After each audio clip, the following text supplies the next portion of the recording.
Hier, je vous racontais l'histoire de Mme Richard, 89 ans, qui a des pertes cognitives et qui habite à la résidence Marie-Clotilde de Joliette. Elle a subi une augmentation totale de son loyer de 600 $ par mois, principalement attribuable à une augmentation du coût de la nourriture de 550 $ par mois. Sa mensualité, donc, de nourriture, à elle seule, s'élève à 1 400 $. Bien, cette situation provoque des réactions de la part de la ministre responsable des aînés, Sonia Bélanger, qui nous a fait parvenir une déclaration écrite. Elle dit que la situation rapportée est préoccupante et que des vérifications sont actuellement en cours.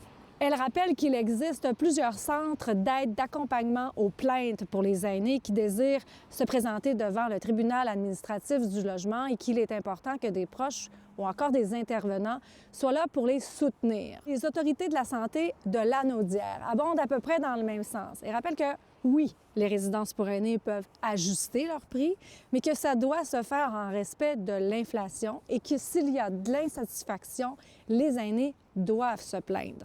Nous, à la CROC, notre réaction a été de mettre en place une pétition pour demander au Québec d'avoir un maximum, une facture maximale d'augmentation qui se base sur l'indice des prix à la consommation.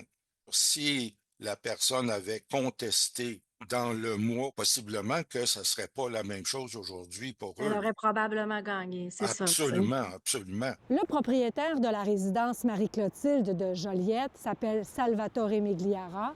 Il possède 3 autres résidences, comme celle-ci, la résidence Le Quartier, qui se situe à Saint-Jean-sur-Richelieu. J'ai voulu savoir si des augmentations semblables étaient sur le point d'être appliquées ici aux centaines de résidents.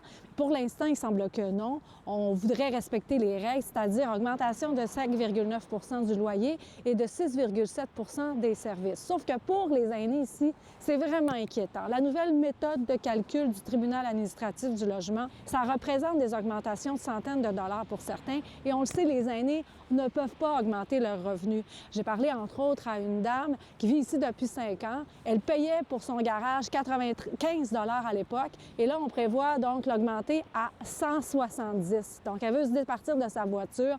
Elle trouve ça injuste. Même si ça respecte grosso modo les règles, ça vient quand même étouffer les retraités. Oui, parce que les règles qui sont en place sont là pour favoriser le propriétaire. D'ailleurs, le comité d'usagers ici est tellement inquiet des futures augmentations qu'il a réclamé une rencontre mercredi soir prochain avec le propriétaire.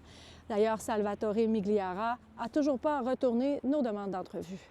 À Saint-Jean-sur-Richelieu, Véronique Dubé pour Nouveau Info.